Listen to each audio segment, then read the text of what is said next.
Morning માં breakfast કે રાત્રે ડિનર માં કંઈક ઝટપટ બની જાય, સાથે ટેસ્ટી અને ટમી પણ ફૂલ થઈ જાય એવા બટરી આલુ ગોબી પરાઠાની રેસીપી લઈને આવી છું. Hello everyone, welcome back to try and taste kitchen. આજે હું તમારી સાથે શેર કરીશ એકદમ ડિલિશિયસ બટરી આલુ ગોબી પરાઠાની રેસીપી. જો તમને રેસીપી પસંદ આવે તો વિડીયોને લાઈક જરૂરથી કરજો, ફ્રેન્ડ્સ ફેમિલી સાથે શેર કરજો અને મારી ચેનલ ઉપર નવા હો તો ચેનલને સબસ્ક્રાઈબ જરૂરથી કરજો. તો ચલો રેસીપી સ્ટાર્ટ કરીએ. આલુ ગોબી પરાઠા બનાવવા માટે સૌપ્રથમ આપણે લોટ બાંધીશું. તેના માટે અહીંયા મેં 2 કપ ઝીણો ઘઉંનો લોટ લીધો છે, જે આપણે રોટલી માટે લઈએ છીએ એ જ લોટ અહીંયા મેં લીધો છે. તો 2 કપ આપણે લોટ લઈશું.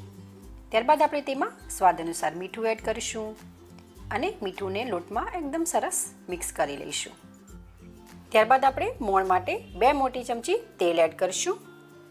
તેલ એડ કર્યા બાદ એકદમ સરસ આપણે લોટમાં મિક્સ કરી લેવાનું છે. મિક્સ થઈ જાય ત્યારબાદ આપણે થોડું પાણી એડ કરી પરાઠાનો લોટ બાંધીએ એવો જ આપણે લોટ બાંધીને તૈયાર કરી લેવાનો છે.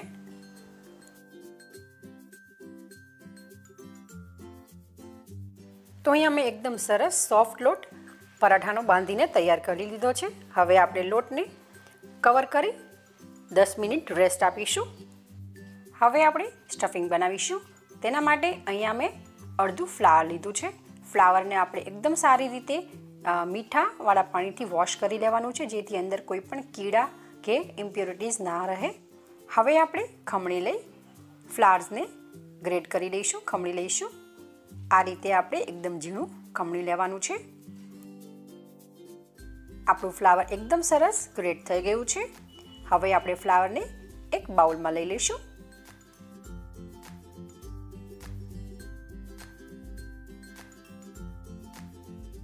અહીંયા આપણે આલુ ગોબી પરાઠા બનાવવાના છે, એટલા માટે અહીંયા મેં 2 મીડિયમ સાઇઝના પોટેટોને બોઇલ કરીને ઓલરેડી ઠંડા કરી લીધા છે.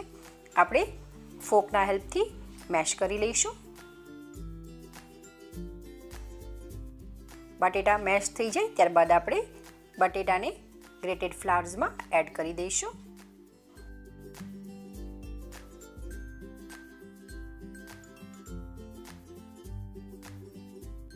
હવે આપણે એક ઝીણું સમારેલું લીલું મરચું ઉમેરીશું. તમે જેટલું સ્પાઇસી ખાતા હો એના બેઝ ઉપર તમે પ્લસ માઇનસ કરી શકો. 1 ટેબલસ્પૂન ધાણા જીરું પાવડર, 1 ટેબલસ્પૂન લાલ મરચું, 1/4 ટેબલસ્પૂન હળદર, 1/2 ટેબલસ્પૂન ગરમ મસાલો અને સ્વાદ અનુસાર મીઠું ઉમેરીશું. ત્યારબાદ આપણે ઝીણી સમારેલી કોથમીર ઉમેરીશું અને બધા જ મસાલાને એકદમ બરોબર મિક્સ કરી લેવાના છે. તમારે ખાંડ ઉમેરવી હોય તો તમે ખાંડ પણ ઉમેરી શકો, જો તમે ગળ્યું ખાતા હો તો. એકદમ ટેસ્ટી આપણું સ્ટફિંગ રેડી છે. 10 મિનિટ થઈ ગઈ છે. હવે આપણે આપણા ડો એ ચેક કરી લઈએ. એકદમ સરસ આપણો ડો સેટ થઈ ગયો છે. એકવાર મસળી લેશું હાથથી આપણે. ત્યારબાદ આપણે એમાંથી એક મોટું લુવું તૈયાર કરવાનું છે. લુવાની સાઈઝ આપણે નોર્મલ જે પરાઠા બનાવીએ એના કરતાં થોડી વધારે રાખવાની છે. સરસ આ રીતે હાથથી આપણે ગોળ વાળી લઈશું. 2 હાથના અંગૂઠા વડે આ રીતે આપણે સ્પ્રેડ કરતા જઈશું એને અને પૂરીનો શેપ આપી દઈશું. તમે જોઈ શકો છો એકદમ સરસ આપણું પૂરી જેવું મોટું ગોળું તૈયાર છે. ત્યારબાદ આપણે એમાં સ્ટફિંગ એડ કરવાનું છે. તો અહીં આપણે 1.5 થી 2 ચમચી જેટલું તમારા જેટલા ગોળામાં આવી શકે એટલું સ્ટફિંગ એડ કરશું. એડ કર્યા બાદ આપણે આ રીતે કોર્નરને ખેંચતા જઈશું, પુલ કરશું અને સ્ટફિંગને અંગૂઠા વડે પ્રેસ કરી એકદમ સરસ એક પોટલી વાળીને તૈયાર કરી દઈશું. તો એકદમ મસ્ત આપણી પોટલી આ રીતે વળાઈ ગઈ છે અને આ રીતે આપણે એક્સ્ટ્રા લોટ રિમૂવ કરી લેવાનો છે. ત્યારબાદ ફરીથી આપણે આ રીતે પ્રેસ કરી દઈશું, જેથી આપણું સ્ટફિંગ નીકળે નહીં. તો એકદમ સરસ આપણું પરાઠા માટેનું ગોળનું તૈયાર છે. હવે આપણે પરાઠા વણીશું. તો પાટલી ઉપર આપણે થોડો સૂકો લોટ સ્પ્રિંકલ કરીશું અને લુવા ઉપર પણ સ્પ્રિંકલ કરીશું. ત્યારબાદ આપણે લોટ વણ્યા પહેલાં હાથથી આ રીતે સ્પ્રેડ કરવાનો છે, જેથી સ્ટફિંગ જે આપણે ભર્યું છે અંદર એ ઇવનલી બધી જગ્યાએ સ્પ્રેડ થઈ જાય.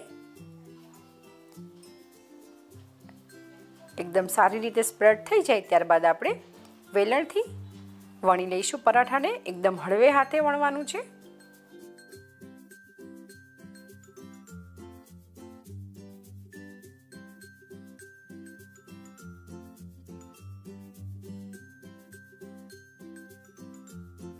તો આપણું એકદમ મસ્ત પરાઠું વણાઈને તૈયાર છે. આપણે પ્લેટમાં મૂકી દઈશું અને આવી જ રીતે આપણે બીજું પરાઠું પણ વણી લઈશું.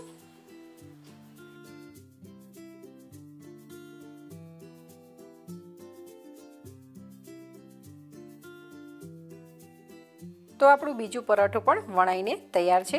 પરાઠાને આપણે પ્લેટમાં મૂકી દઈશું. હવે આપણે પરાઠાને શેકી લઈશું. તેના માટે મેં તવાને ઓલરેડી ગેસ ઉપર ગરમ કરવા મૂકી દીધો હતો. તવો એકદમ સરસ ગરમ થઈ ગયો છે. હવે આપણે વણેલા પરાઠાને તવા ઉપર રાખી નીચેની સાઈડમાં સરસ ડિઝાઇન ન આવે ત્યાં સુધી શેકી લઈશું. તો 1 મિનિટ બાદ હવે આપણે પરાઠાની સાઈડને ચેન્જ કરી લઈશું. એકદમ હળવા હાથે આપણે પરાઠાની સાઈડને ચેન્જ કરવાની છે. ત્યારબાદ આપણે ઉપરની સાઈડ ઉપર તેલ અપ્લાય કરીશું. તમારે ઘીમાં શેકવા હોય તો ઘીમાં શેકી શકો છો, બટર એપ્લાય કરવું હોય તો બટર કરી શકો છો. હું અહીંયા તેલ યુઝ કરું છું. તેલને એકદમ સરસ આપણે ઉપરની સાઈડ ઉપર સ્પ્રેડ કરી દઈશું. ત્યારબાદ આપણે ફરીથી પરાઠાની સાઈડને ચેન્જ કરી દઈશું. તમે જોઈ શકો છો એકદમ સરસ આપણું પરાઠું શેકાય છે. ખૂબ જ સરસ ઉપર બ્રાઉન સ્પોટ્સ આવી ગયા છે. ફરીથી આપણે બીજી બાજુ પણ તેલ અપ્લાય કરી દઈશું અને નીચેથી એકદમ ક્રિસ્પી થાય ત્યાં સુધી આપણે એને શેકી લેવાનું છે. આ રીતે આપણે હળવે હાથે પ્રેસ કરતા જઈશું. આપણે જનરલી ગોબી પરાઠા અલગ બનાવતા હોઈએ, આલુ પરાઠા અલગ બનાવતા હોઈએ છીએ. તો તમે ક્યારે આ રીતે ન ટ્રાય કર્યું હોય આલુ ગોબીનું કોમ્બિનેશન તો જરૂરથી ટ્રાય કરજો. ખૂબ જ સરસ બનશે, ટેસ્ટી એકદમ, બધાને ખૂબ જ ભાવશે. તો ફરીથી આપણે સાઈડને ચેન્જ કરી દીધી છે. તમે જોઈ શકો છો એકદમ સરસ આપણું ક્રિસ્પી એવું પરાઠું શેકાઈ ગયું છે. તમે જોઈ શકો છો એકદમ સરસ આપણું ફૂલે છે. તો આ રીતે આપણે પ્રેસ કરીએ તો પરાઠું આપણું એકદમ સરસ ફૂલીને દડો બનશે. તમે જોઈ શકો છો. હવે આપણે ફરીથી સાઈડને ચેન્જ કરીશું. બીજી બાજુથી પણ એકદમ સરસ ક્રિસ્પી શેકાઈ ગયું છે. એકદમ ડિલિશિયસ, જેને જોતાં જ ખાવાનું મન થઈ જાય ને એવા જ આપણા પરાઠા બન્યા છે. તો કોઈ પણ અલગથી શાક બનાવવાની માથાકૂટ નહીં, રોટલી બનાવવાની માથાકૂટ નહીં અને એકદમ ટેસ્ટી, ડિલિશિયસ, બટરી આ રીતે પરાઠું તમે જરૂરથી બનાવજો. પરાઠાને આપણે પ્લેટમાં કાઢી લઈશું અને ગરમા ગરમ પરાઠાને આપણે સર્વિંગ પ્લેટમાં સર્વ કરી લઈશું. આ પરાઠાને તમે દહીં, ખાટું મીઠું અથાણું, શેકેલું મરચું અને હા ઉપરથી બટર હોય તો પરાઠા ખાવાની મજા જ કંઈ ઓર હોય. તો તમે પણ એકવાર આ રીતે ઘરે જરૂરથી બનાવજો અને કેવું બન્યું છે એ મને તમારા ફીડબેક કમેન્ટ બોક્સમાં જરૂરથી જણાવજો. જો રેસીપી પસંદ આવી હોય તો વિડીયોને લાઇક કરજો, શેર કરજો અને મારી ચેનલને સબસ્ક્રાઈબ જરૂરથી કરજો. તો ચલો ફરી મળીશું એક નવી રેસીપી સાથે. Thank you for watching.